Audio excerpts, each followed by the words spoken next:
y el AIFA Pachuca estará en operación en el 2027 en el contrabando de combustible, además del trabajo permanente que se está haciendo de vigilancia. El caso de Ecuador, pues están suspendidas las relaciones. No tiene caso una reforma electoral totalmente desdibujada.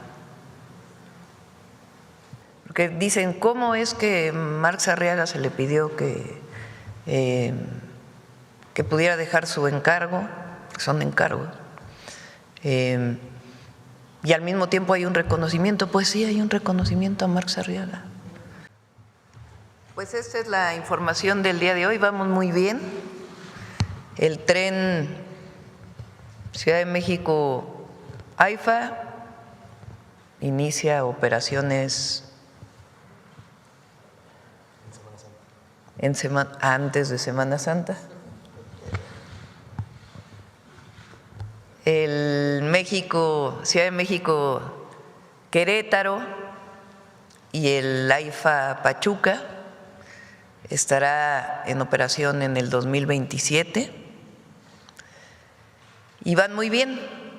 Ya informó el general Vallejo, el Tren Maya de carga lleva 25% de avance y también va en tiempo, y todo ha sido pues un trabajo coordinado muy bueno, y sobre todo agradecer a la población por su comprensión, por su colaboración, por su cooperación.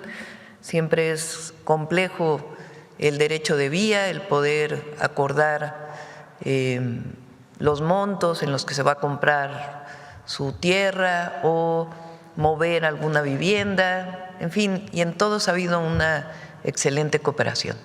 Entonces vamos muy bien en los trenes del norte. Bueno, adelante, vamos. Shakira. A ver el compañero que dice que nunca le doy la palabra.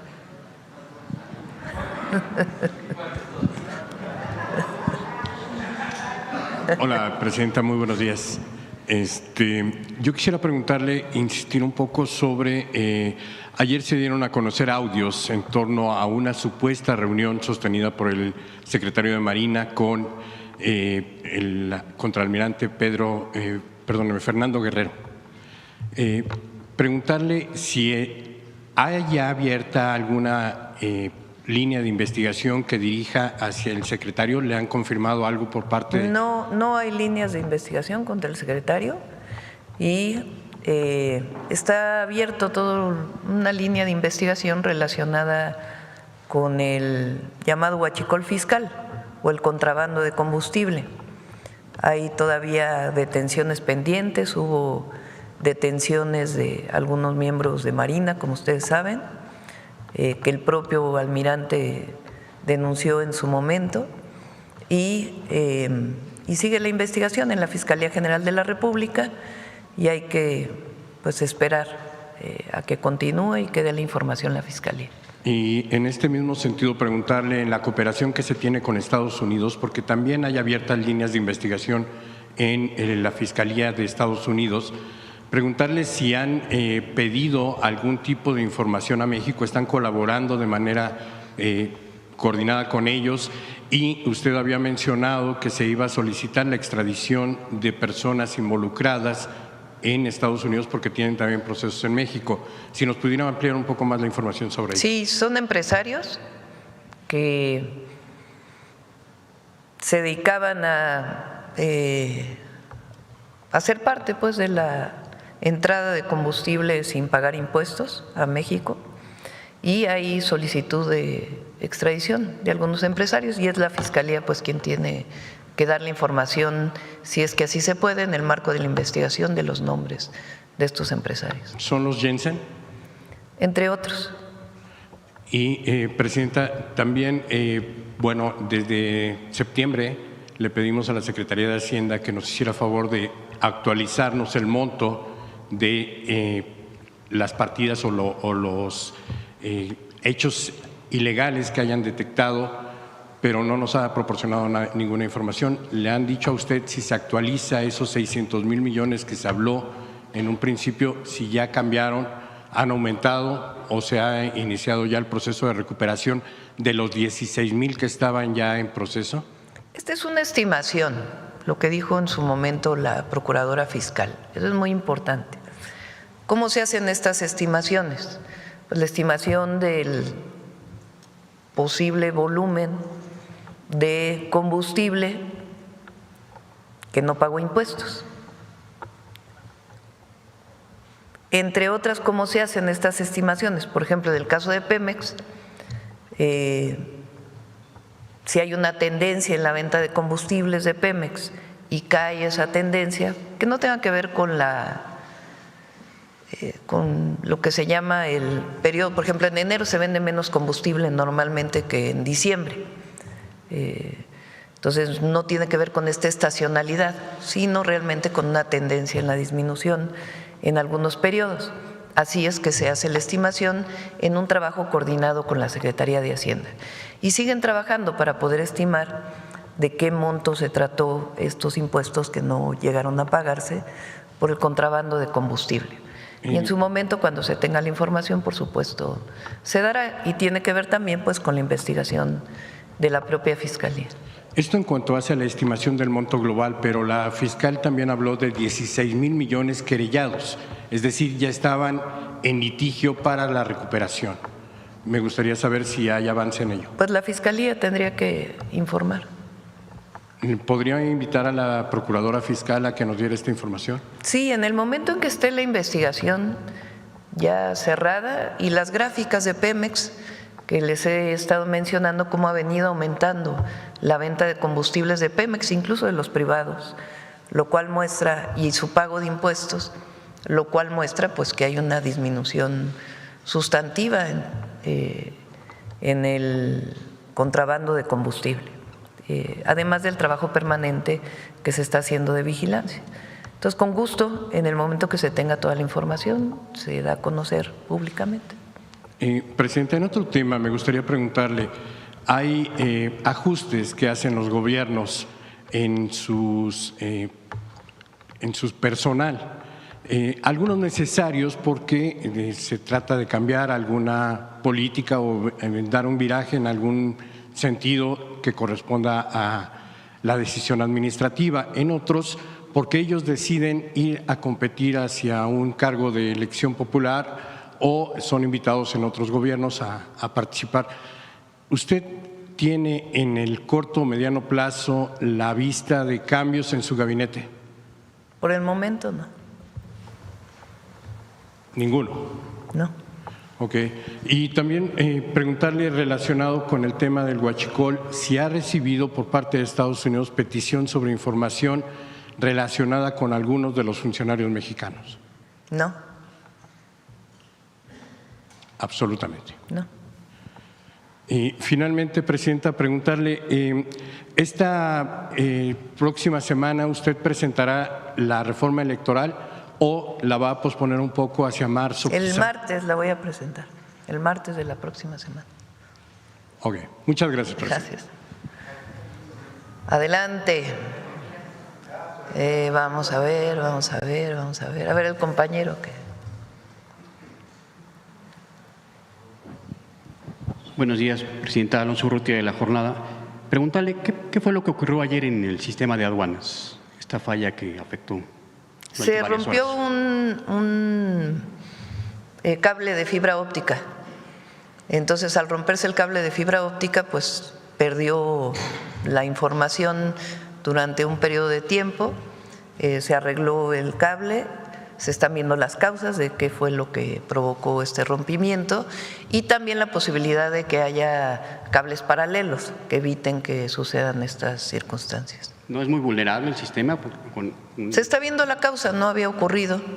Se está viendo la causa de por qué se quebró la fibra óptica y al mismo tiempo pues algún esquema para tener un cable paralelo pues que permita que en caso de que se rompa uno, pues siga la transmisión de datos. Ahorita no hay ningún sistema alternativo, pues, que evite este tipo de fallas que, bueno, tiene costos muy importantes, ¿no? Sí, evidentemente de inmediato inició pues el procedimiento para la reparación Y repito nuevamente, se está viendo la causa y al mismo tiempo buscando un esquema para que haya un sistema paralelo que evite que sucedan estas circunstancias. Presidente, ayer circuló un presunto proyecto de reforma electoral en donde se habla de incrementar a 508 No, es diputados. falso. Totalmente falso. Falso. Entonces, hasta el martes conoceremos. Sí. Presidente, sobre el cambio de presidente en Perú, ¿implicará algunas modificaciones en la Pues relación? vamos a esperar. El presidente que se eligió ayer es del mismo partido de Pedro Castillo. Entonces vamos a esperar a ver, pues una vez que tome posesión, si es factible pues restablecer las relaciones. ¿Podría México tener iniciativa o esperarán a No, que pues tiene que el ser de gobierno? ellos, porque ellos fueron los que rompieron relaciones con México. Y por cierto, el caso de Ecuador, ¿en qué va, presidente? El caso de Ecuador, pues Aquel litigio. están suspendidas las relaciones. Pero me no hay- refiero al litigio que presentó México por la invasión a la embajada mexicana. Es buena pregunta. Le pedimos a Relaciones Exteriores que pueda dar la información, ¿de acuerdo? Y finalmente, presidenta, ¿qué reporte le dieron de este caso de una menor intoxicada con fentanilo? Sí, estamos averiguando. Hoy estuvo la fiscal en el Gabinete de Seguridad. Le pedí al Gabinete de Seguridad que averiguaran bien, junto con Secretaría de Salud, si realmente fue fentanilo y también, pues, cómo es que llegó el fentanilo a los tamales, ¿no? El fentanilo es muy tóxico, muy venenoso, muy dañino. Entonces, con muy poquito puede causar incluso la muerte. Entonces, primero hay que averiguar si realmente fue fentanilo. Segundo, cómo llegó a este alimento. Y tercero, pues ya las investigaciones que tengan que proceder por el asunto. Entonces, hasta que no tengamos más información, esta información viene de Puebla, ellos la emitieron. Entonces, antes de nosotros confirmar, pues tiene que haber una investigación de la Fiscalía, acompañada pues evidentemente de sus peritos, junto con el Gabinete de Seguridad y en su caso Secretaría de Salud. ¿Qué reporte tienen ustedes de consumo de fentanilo en México entre los jóvenes? Es muy bajo. A ver si lo puedes poner de la encuesta. Se hizo una encuesta del Instituto Nacional de Salud Pública que tuvo una muestra representativa muy importante y da continuidad pues a un ejercicio que se había hecho hace ya algunos años. Entonces la presentó el doctor Kersenovich, una de las mañaneras. Aquí la presentamos ayer o antier, en el caso de una pregunta que se hizo por consumo de tabaco y alcohol. Y a ver si nos puedes pasar el consumo de fentanilo, que si mal no recuerdo en adolescentes ha disminuido. Eso significa que la campaña ha dado resultados.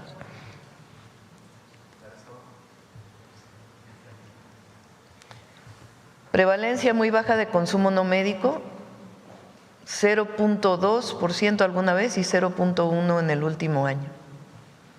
Y había uno entre, a ver si está aquí, entre la diferencia entre adolescentes y…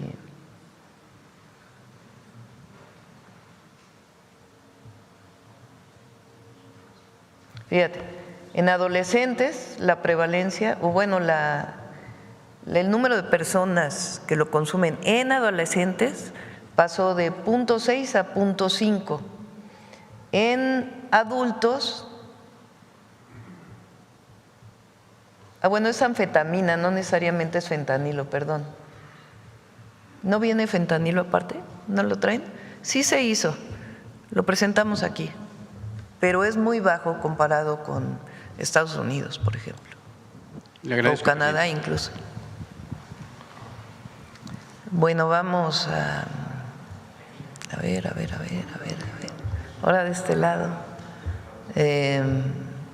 A ver, Páramo. Gracias, presidenta. Si me permite, sería una pregunta para la subsecretaria Noemí.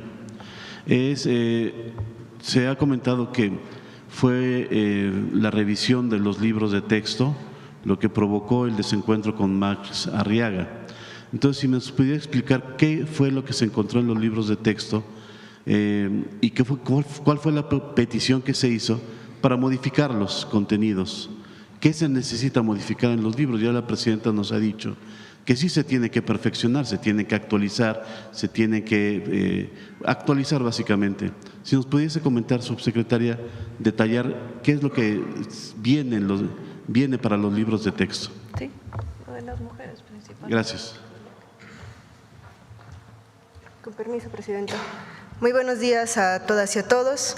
Como bien mencionan los funcionarios públicos, sobre todo quienes estamos en el ámbito de la educación, el gratuito están dedicados a nuestras niñas, niños y adolescentes.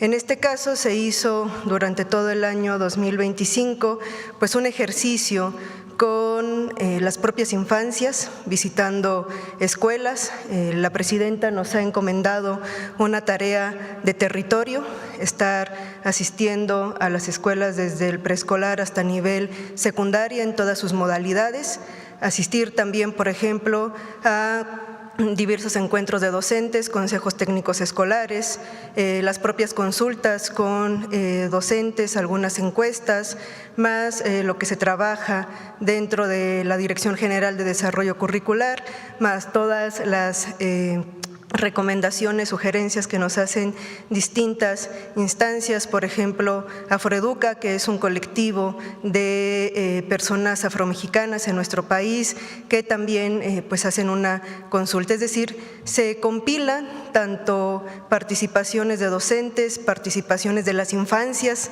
Yo recorro mucho las escuelas, a las niñas, a los niños, hay que preguntarles qué queda de lo que tienen en sus libros, que les gustan, de qué se apropian. Muchas veces el tema de los libros de texto, hemos dicho que se estudia mucho desde lo que sale del libro, desde lo que sale del plan de estudios, pero ¿quién lo recibe? ¿Cuál es el lenguaje? ¿Qué es lo que se apropia en nuestras infancias de los materiales que como Estado estamos obligados a garantizarles? Entonces, ese también es un tema muy importante, con qué se están quedando nuestras infancias de lo que por derecho les corresponde. Entonces, de toda esta compilación, de todo este trabajo que se hace tanto de docentes, estudiantes, academia, desarrollo curricular, pues se ha hecho una serie de observaciones que pueden ir, por ejemplo, desde una modificación en una imagen.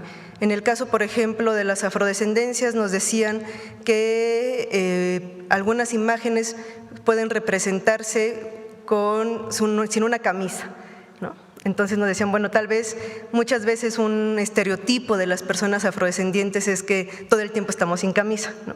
O sea, no es con una intención, pero muchas veces lo tenemos normalizado. Entonces son desde imágenes, tal vez en el propio uso del lenguaje, tal vez en la propia desarrollo en ese momento de la edad preescolar.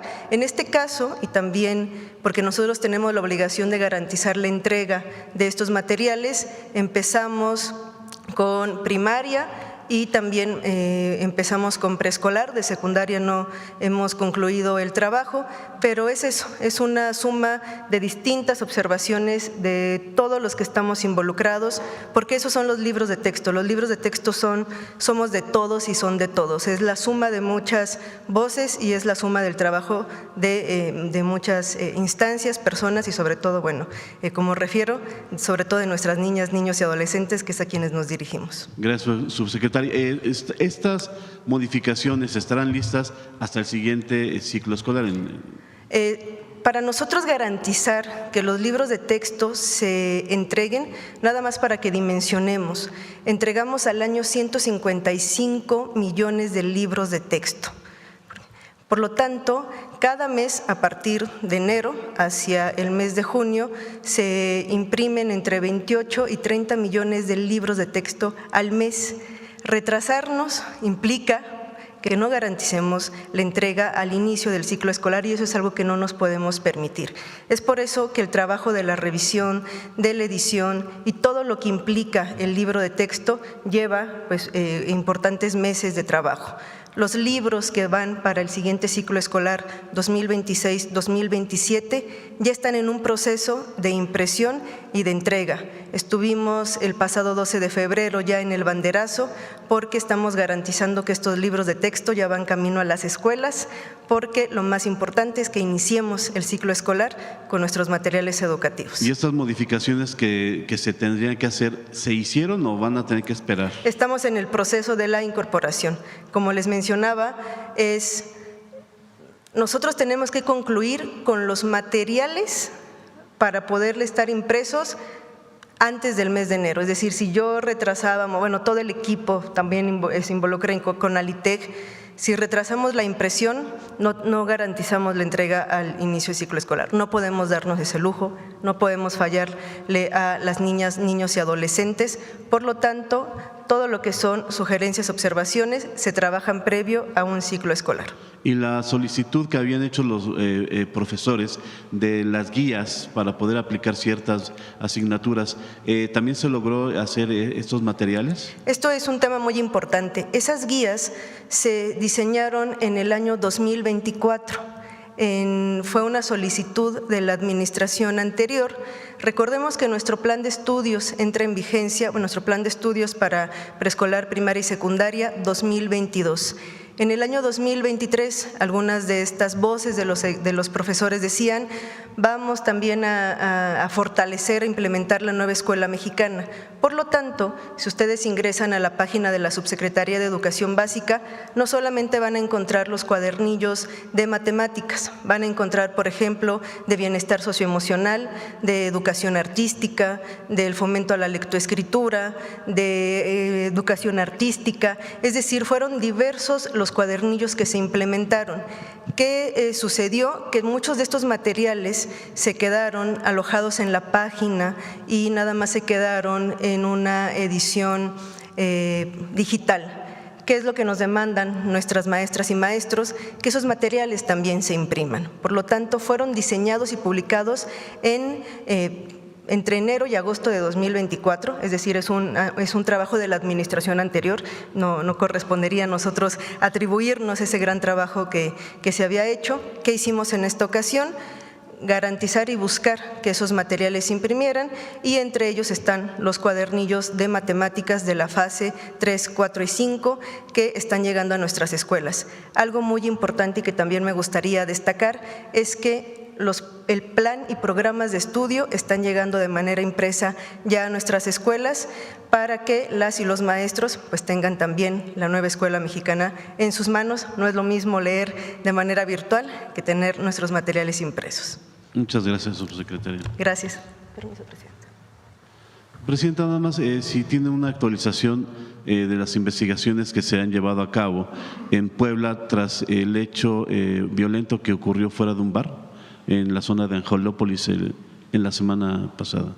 A ver si el Gabinete de Seguridad también puede informar. Muchas gracias. Sí.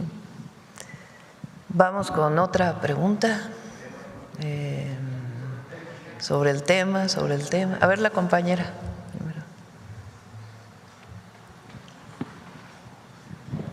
Buenos días, Presidenta. Julia Bonilla, del periódico La Razón, y al mediodía con Javier Solórzano. Retomando el tema de la reforma electoral, ayer pues se reitera este escenario de que posiblemente, no se ha alcanzado aún el consenso. Ya usted comentaba que pues es un tema de los diputados, pero ya también usted adelantaba 4 bases o ejes principales de la reforma que estará presentando. Entonces, en este marco de la búsqueda de consensos, consultarle si estos 4 planteamientos son irreductibles para la negociación que estarían buscando Morena principalmente. Yo creo que hablamos la próxima semana, ¿no?, de la reforma electoral. Vamos a hablar la próxima semana. No tiene caso una reforma electoral totalmente desdibujada. O sea, hay temas que ha planteado la gente. Entonces, eso es lo que estamos planteando. Entonces, ya el martes, con gusto, platicamos todo lo que tiene que ver con reforma electoral. Y, referente al tema electoral, vemos que Sergio Mayer pidió licencia para volver a participar en este reality y finalmente es una diputación que se está dejando, si bien la va a asumir su suplente, pero es una diputación que se está dejando en medio de esta discusión importante y las otras reformas. Saber si tiene algún comentario al respecto. Hay suplentes, ¿no? Sí. no implica ninguna inquietud que se esté abonando. Pues es un asunto de Morena en todo caso, ¿no? Pero hay suplentes, cuando un diputado se va, pues está su suplente. Okay.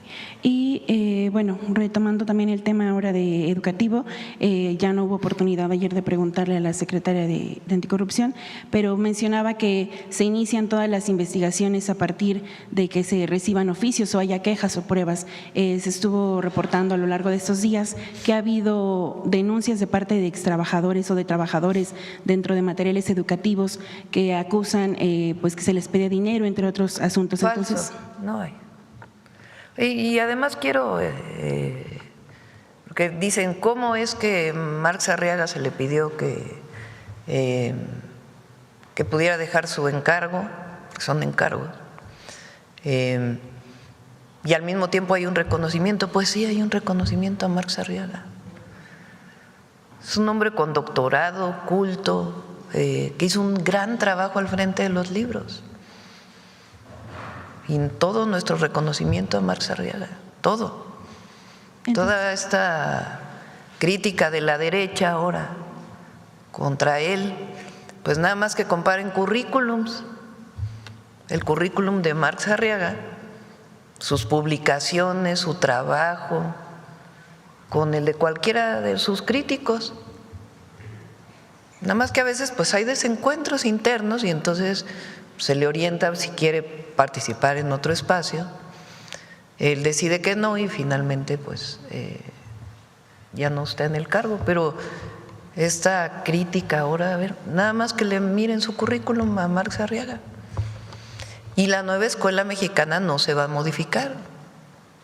Claro, como bien dice Noemí, pues hay enriquecimiento de los libros, que viene también de los propios maestros, de los propios estudiantes, pero no tiene ninguna contradicción. Entonces, ¿se concluyó una investigación a raíz de estas denuncias, quejas que presentaron? Es un hombre honesto, Marx Arriaga. No hay nada que muestre lo contrario. Y bueno, a él cuando estaba dejando las oficinas, él mismo declaró que dejó firmadas 105 plazas para colaboradores dentro de la dirección. ¿Serán tomadas como válidas debido a que las firmó ya cuando Pues había vamos sido a ver, ya destituido? se revisará por parte de la nueva titular. Okay. Y nada más para precisar lo que ahorita comentaba la subsecretaria de las correcciones o este mejoramiento que se hará, entonces ¿estarían listas para la impresión del ciclo escolar 2026-2027? No, sería hasta la siguiente. O sea, lo que 27, dice 28. Noemí es que hay algunos enriquecimientos, vamos a llamarle así más que grandes modificaciones, a los libros y estarían listos, tienen que estar listos en enero del 27 para que entren a imprenta para poder entrar a septiembre del 27. Okay.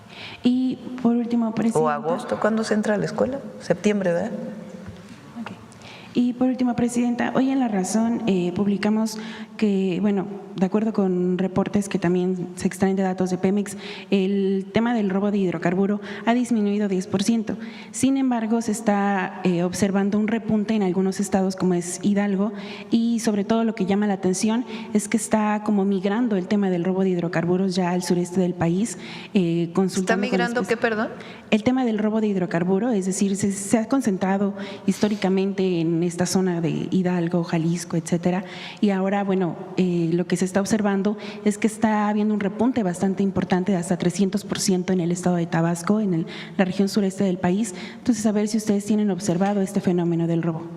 El tema del huachicol está disminuyendo y eso lo podemos ver en el incremento de las ventas con impuestos, digamos, en Pemex y en los privados. Y se sigue con las investigaciones y se sigue trabajando para los dos temas, para evitar cualquier entrada de combustible que no pague impuestos y también cualquier conexión ilegal a algún ducto de Pemex. ¿Estaría considerando algún reforzamiento en los operativos al sureste del país debido a esta migración del robo? Fíjense, a ver si te pueden mandar una fotografía de los camiones, las pipas que llevan ahora combustible, ¿cómo tienen un QR? A ver, pero también en la fotografía, a ver si te lo pueden enviar. Si ustedes van por las carreteras del país, pueden ver que los vehículos que llevan combustible ya tienen un QR como estos, grande. Ese QR lo da la Secretaría de Energía. ¿Qué tiene que tener ese QR en el momento que se lee con un teléfono celular para un guardia nacional, por ejemplo? Bueno, pues tiene que tener el origen y el destino del combustible. Y eso garantiza pues que es un combustible legal. Si no trae el QR, entonces se detiene al vehículo y se tiene que demostrar de dónde viene y a dónde va. Y algunas de las veces pues se llama a la fiscalía y se incauta el vehículo. Entonces, esto ha hecho que disminuya muchísimo pues, el transporte de combustible ilegal, porque necesariamente tienen que tener esto que se llama trazabilidad, que es quién lo compró, quién lo está transportando y a dónde va.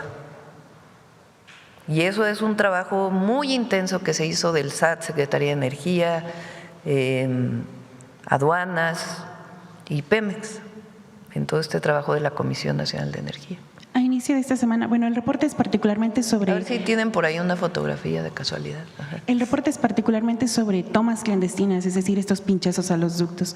Pero también preguntarle si habría o se está trabajando en algún operativo específico por los establecimientos, o sea, las gasolineras, con referencia a esta clausura que hubo esta semana en una estación formal, se supone en Puebla. Sí, hay revisiones a gasolineras por parte de ASEA, por parte de Profeco, y tienen que ver con un análisis de riesgo previo que se hace para alguna presunción de que la gasolinera está vendiendo combustible no legal.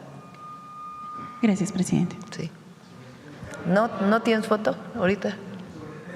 Sí, a ver, sobre trenes.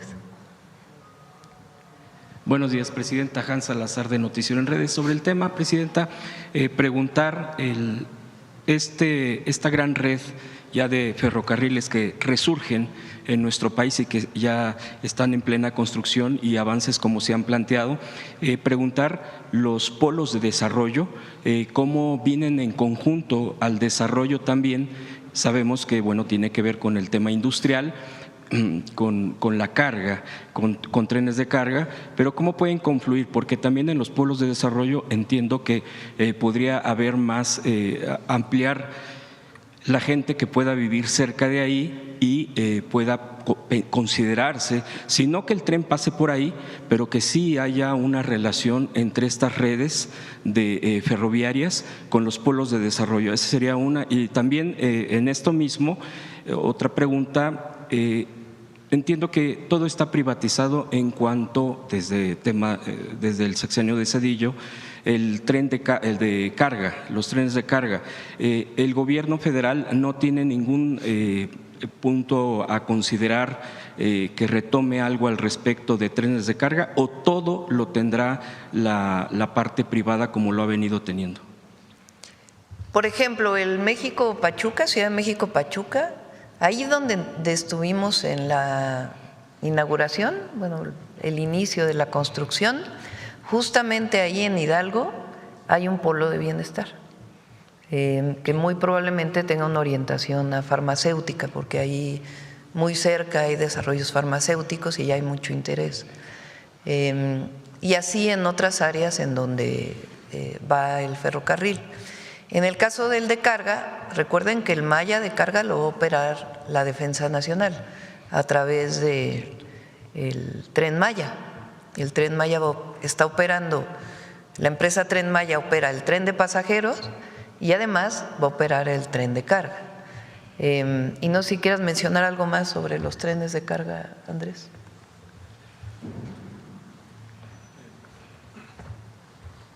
Sí, en el caso de los trenes de carga, como ya lo comentó en ocasión anterior la presidenta, hay un proceso en la Comisión Nacional Antimonopolios que tiene que ver con la regulación que hay para que haya más competencia en el sector y para que mejore realmente la atención a usuarios y clientes. Ese es un proceso que inició la Comisión Nacional Antimonopolios hace tiempo, que tiene una fase de investigación y que sigue en ese proceso para ver realmente cuáles son las medidas y cuáles son las recomendaciones que se hagan, ya sea al Poder Legislativo o a la agencia, en su caso, por ser un sector regulado y mejorar las condiciones de competencia.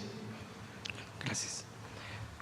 De hecho, también entiendo que entraría igual como lo Pero puede operar. Ahora, ¿qué fue lo que pasó?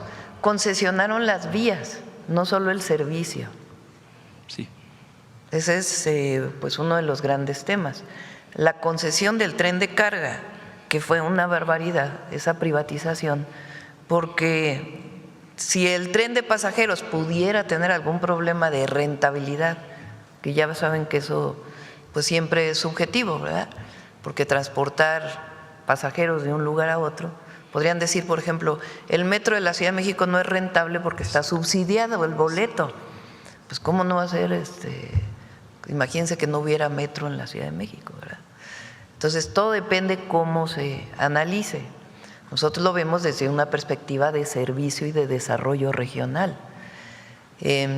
Pero bueno, supónganse que alguien dijera, bueno, el tren de pasajeros tiene más problema para que se recupere la inversión que se hizo o para que opere sin necesidad de una aportación adicional por parte de los recursos públicos. Pero el tren de carga es hiperrentable, tiene ganancias muy importantes.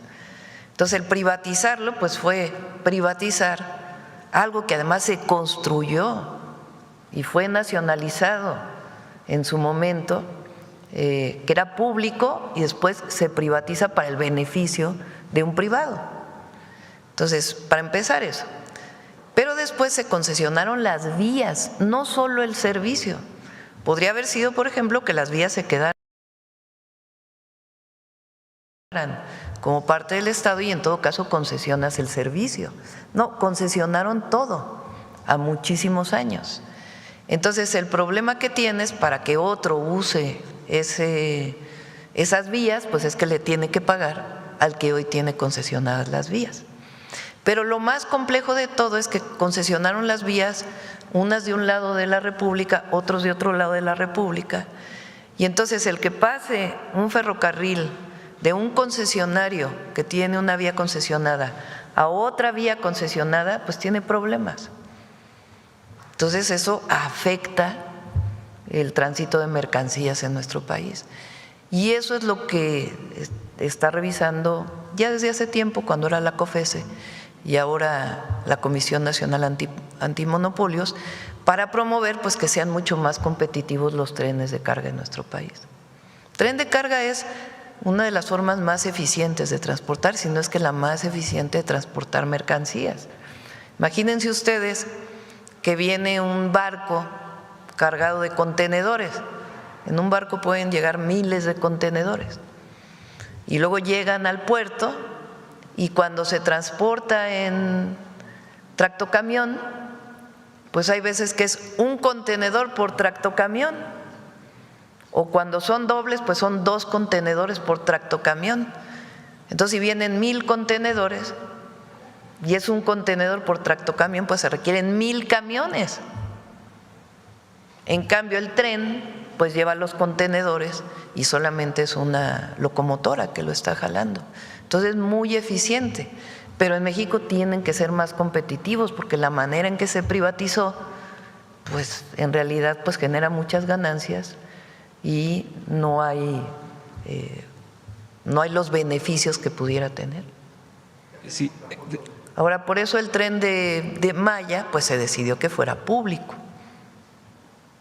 De hecho, es efectivamente un tema que ahora vemos y observamos y se puede detallar y se puede difundir a través de estas conferencias, porque cuando se privatizó ahí quedó, medio salió alguna información, pero no salió a más. Ahora nos damos cuenta ya como país todo lo que se ha hecho hacia lo privado, lo que se abandonó y las propias comunidades. Presidenta, en este punto que comenta usted, también es el tren de carga, igual es el manejo de la Marina en el interoceánico, así quedaría.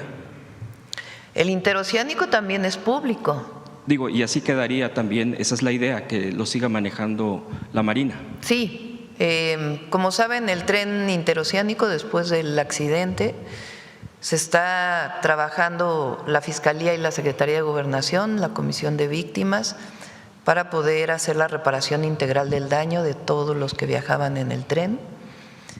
Van muy avanzados en la comunicación con todas las familias, incluso ya en la aceptación de la reparación del daño de la mayoría de ellas. Y al mismo tiempo, Andrés pues ya muy pronto publicará su revisión como agencia reguladora.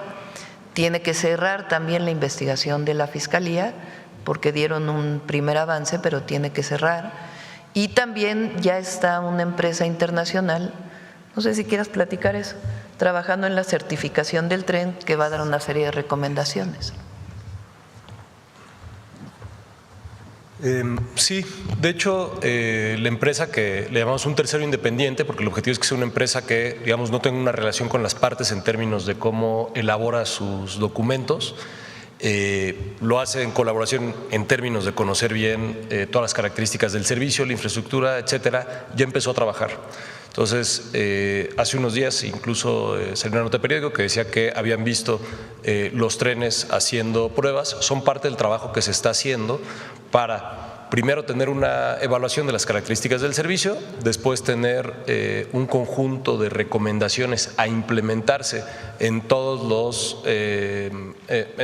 digamos, todos los componentes que tiene el sistema ferroviario, desde la operación, cómo es el servicio usuario, cómo son los vehículos, cómo se atiende, todo realmente de forma integral. Y después tener un seguimiento a la implementación de esas recomendaciones. A partir de eso, y eso la agencia ha estado participando precisamente en… Y la clave será en ver cómo es la implementación de esas recomendaciones para decir, este es un sistema en donde se puede operar, se puede dar un servicio de calidad y no va a volver a suceder lo que sucedió, lamentablemente, ¿no? Entonces, se va a hacer el trabajo y cuando tengamos ya el conjunto de recomendaciones y el seguimiento de la implementación, con mucho gusto también lo informaremos. Muchas gracias. Es una empresa que se llama TÜV Rheinland. TÜV, a veces van a leer TÜV, lo digo, TÜV es el nombre de las empresas de verificación que se usan en Alemania. Entonces hay muchas que hacen este trabajo. En este caso es TÜV Rheinland, es alemana. Presidenta, y en la construcción de la manufactura de los trenes, ¿sí se contempla igual México, nuestro país, para esta creación, o cómo sería la… Sí, 70% al menos, es 70, ¿no? 70% al menos de la producción de trenes es nacional, ¿no? Sí. 70%. Ah, 76%. Sí, casi el 80%. Sí. En el caso del tren Ciudad de México-Pachuca, es la empresa CRRC, es una empresa de origen chino, fue la que hizo los trenes del metro. Ellos ya tienen una planta en el Estado de México y están ampliando su planta para poder producir estos trenes que tienen esta condición.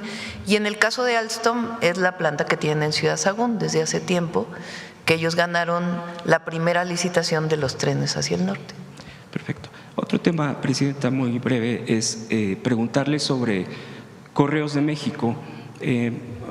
La venta de comercio en línea ha aumentado exponencialmente, incluso a partir de la pandemia, pues por la misma circunstancia, creció tremendamente en todos los sentidos. Hay plataformas y las conocemos todos, pero también hay venta en línea o a través de redes o las propias plataformas, y que el traslado o el envío de los productos que se venden, pues de la gente que hace este comercio, pues lo hace a través de paquetería pero perteneciente a Correos de México, porque pues es lo más económico, pero además pues, no deja de ser también eficiente en sus propios tiempos, por supuesto, porque sabemos que tiene otro tipo de logística, otro tipo de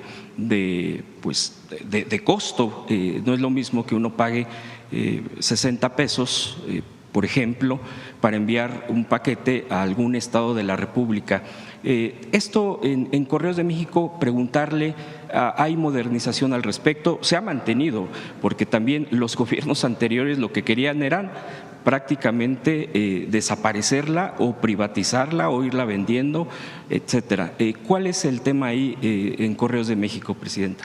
Bueno, desde la administración anterior, desde el gobierno del presidente López Obrador, estuvo ahí Rocío Bárcena, que hoy está en Secretaría de Gobernación, y ella hizo un trabajo muy importante para recuperar, digamos, los clientes de correos, sobre todo los gobiernos.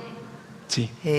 Por ejemplo, cuando nosotros llegamos al gobierno, ya no se usaba Correos de México, sino se usaba una empresa privada para distribuir las boletas de predial, de agua, etcétera. Entonces, Rocío nos fue a ver y dijo, a ver, pues, ¿por qué no cambian el contrato y que sea Correos de México? Entonces, ese trabajo lo hizo ella y con eso empezó a modernizarse, se compraron nuevas motocicletas, vehículos, etcétera. Ahora está ahí Violeta Abreu y está en ese proceso también de modernización, tanto de sus sistemas como de lugares de almacenamiento y de compra de vehículos principalmente, y en todo el proceso logístico. Y sí, el objetivo es modernizar todavía más y que tenga mayor alcance Correos de México. Por último, Presidenta, el tema de la CONADE, se va a presentar el día de hoy un plan para alto rendimiento. Entiendo yo, por lo que he estado revisando, no había habido esta presentación de un plan de este tipo y no había aún antes de esto, de cómo se está planteando, y tan solo hay que mirar al fin de semana. Este fin de semana han ganado pues nuestros deportistas, pues muchas medallas, por ejemplo, 3 medallas en la Copa Mundial de Natación Artística, 43 en la Serie Mundial de Tiro con Arco, Isaac del Toro, que va nuevamente ganando una carrera. Son deportistas dedicados por completo y que se ha visto ese resultado. Bueno, siempre ha habido un resultado por parte de los deportistas cuando se meten, cuando buscan, y que ahorita se esté presentando ese plan. ¿Qué expectativa se tiene en este sentido para el deporte, Presidenta? Esa sería mi última pregunta. Pues está haciendo muy buen trabajo Rommel, es muy hiperactivo también. Tenemos varios compañeros hiperactivos. Él ha buscado un mecanismo en que nuestros atletas puedan ir a más competencias. Eso los foguea y pues tienen mejores resultados en su momento en campeonatos mundiales o en olimpiadas. A veces tiene pocos recursos y de todas maneras hace compromisos, busca la manera de resolver y después con la burocracia en el gobierno tarda en salir el pago que tiene que ver con ello y busca la manera siempre dentro de la norma de resolver los problemas. Entonces, eso ha permitido también que se tengan más medallas. No sé si por ahí teníamos el lunes, lo íbamos a pasar de varios… incluyendo las de invierno, sí. Por ejemplo, este joven de patinaje, que es fantástico. Sí, a ver si tienes… Y hubo varios mundiales en donde hubo muy buenos resultados. A ver si lo pasas. Gracias. Vamos a ver dónde… A ver aquí la compañera. La foto de la pipa que tiene el QR. Mire. Bueno, esa es la de Pemex. Pero hay unos que tienen incluso… Ahí está… esos sellos más grandes. Entonces, un guardia nacional, fueron capacitados que están en carreteras, puede detener a uno de estos para poder ver su QR. O en caso de que no tengan el QR, pues también. Obviamente todo dentro del reglamento.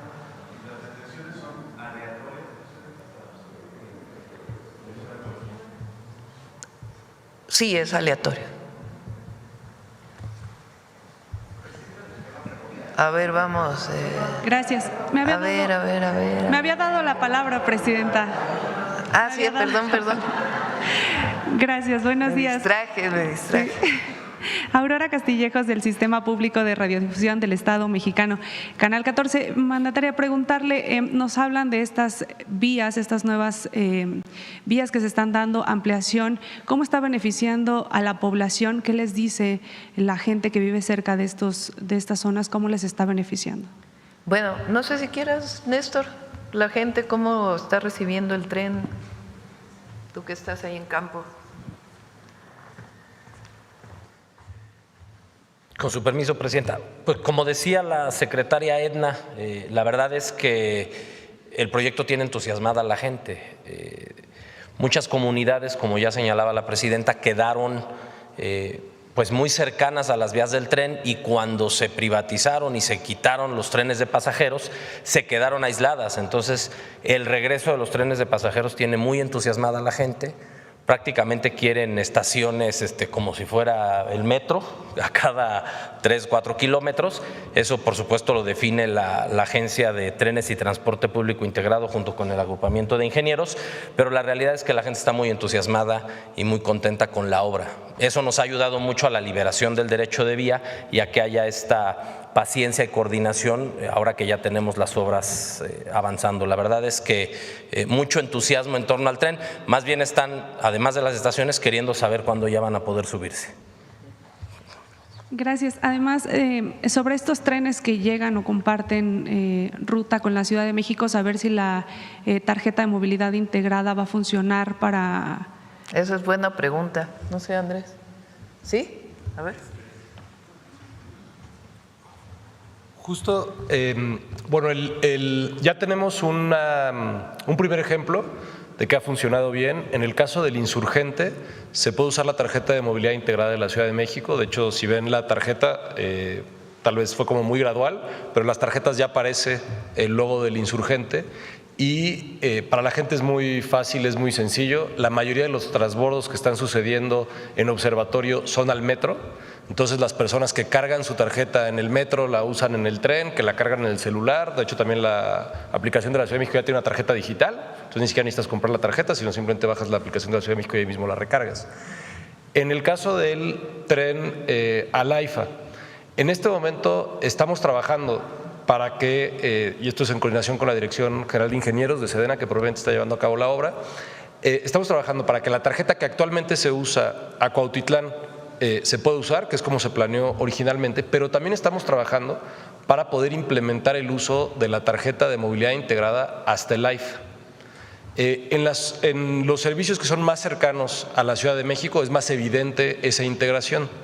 Sin embargo, en parte de la planeación que estamos haciendo para el resto del sistema, lo que queremos hacer es trabajar con los servicios de transporte públicos de distintas ciudades para ver cuál es la factibilidad de hacer alguna integración, precisamente por lo que comentaba en la presentación, de que muchos de los servicios van a ser intensos, sobre todo en zonas metropolitanas donde se hace conexión a transporte público.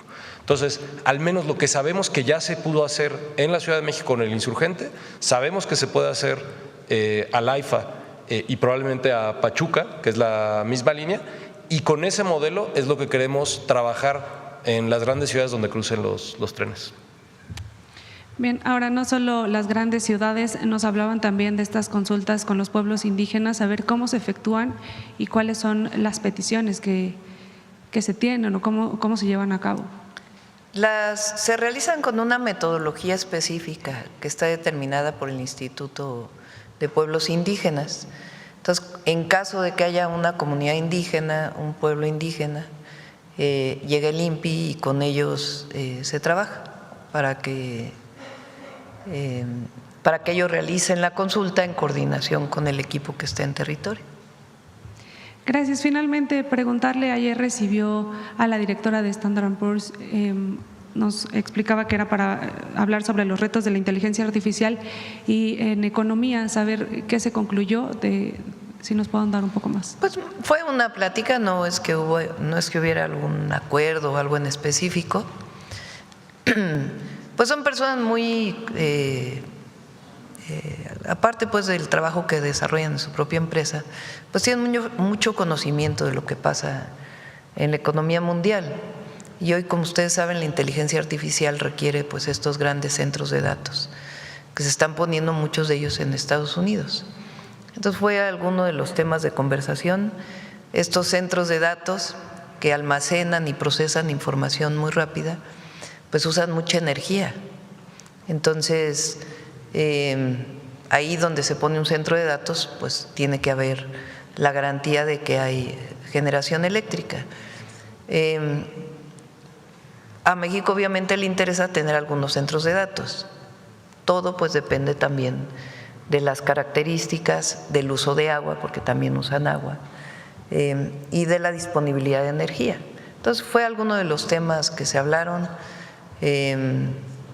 Nos habló de computadoras cuánticas que se están desarrollando por algunas empresas. En fin, fue ese tema de lo que ella ve a nivel internacional que se está desarrollando en términos tecnológicos y cómo México se puede insertar pues en ese proceso.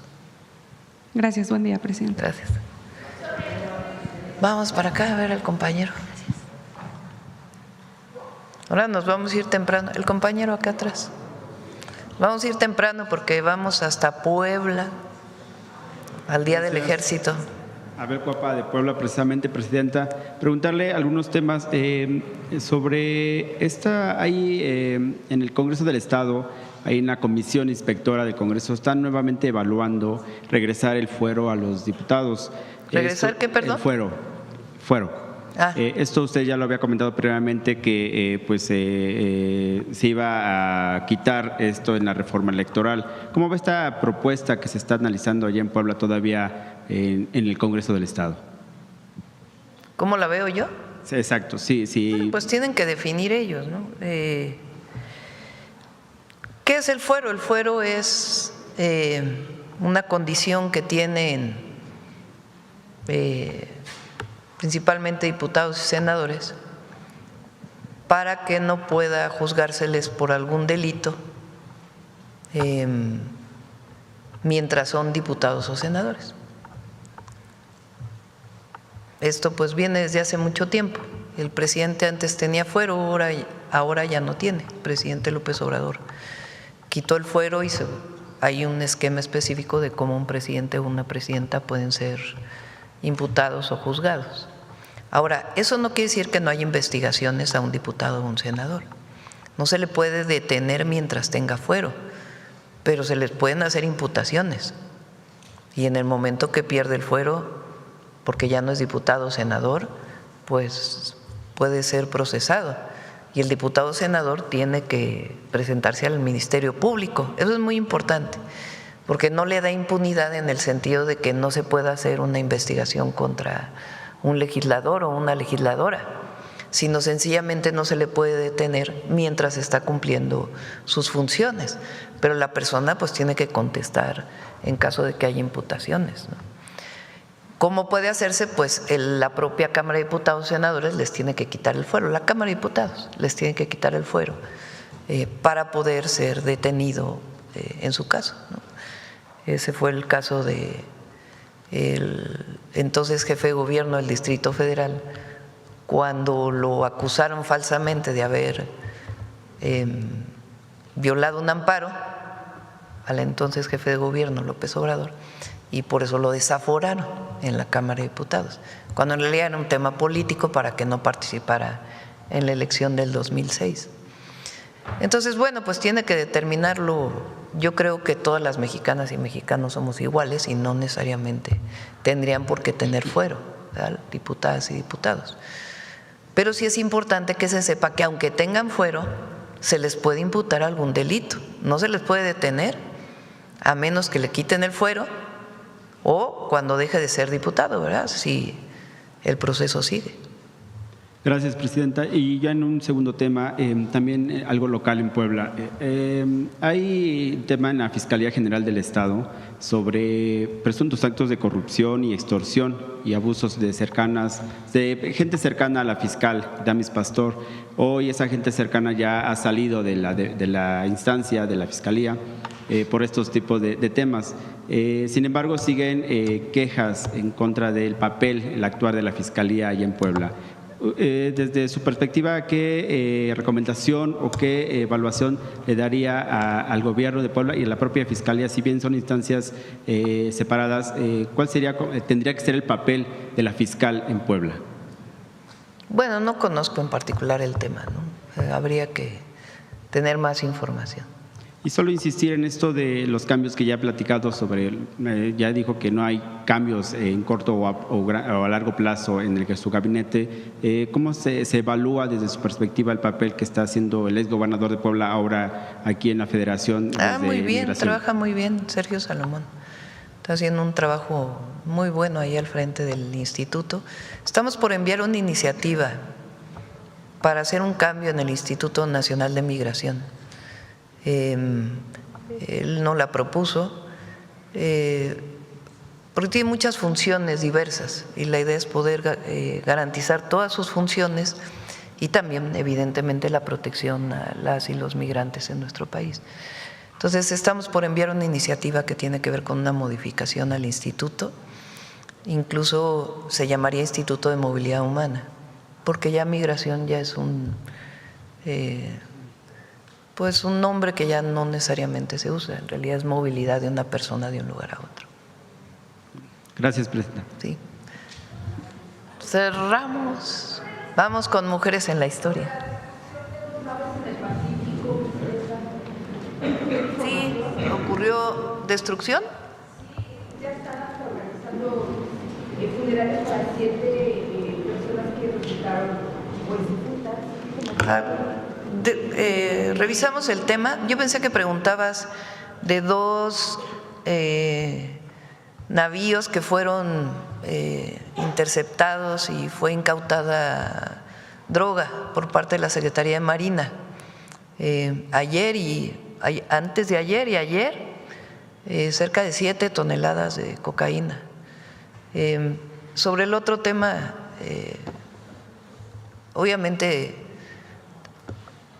es ¿por quiénes fueron destruidas? Pues se le está preguntando en el chat a la Embajada de Estados Unidos qué información tienen ellos al respecto. Lo revisamos. Lo que informaron en gabinete, esto no lo informaron en gabinete, lo que informaron en gabinete fue de estos 2 navíos que algunos estaban en aguas internacionales y en comunicación con las agencias del gobierno de Estados Unidos se informó y fue Secretaría de Marina quien actuó.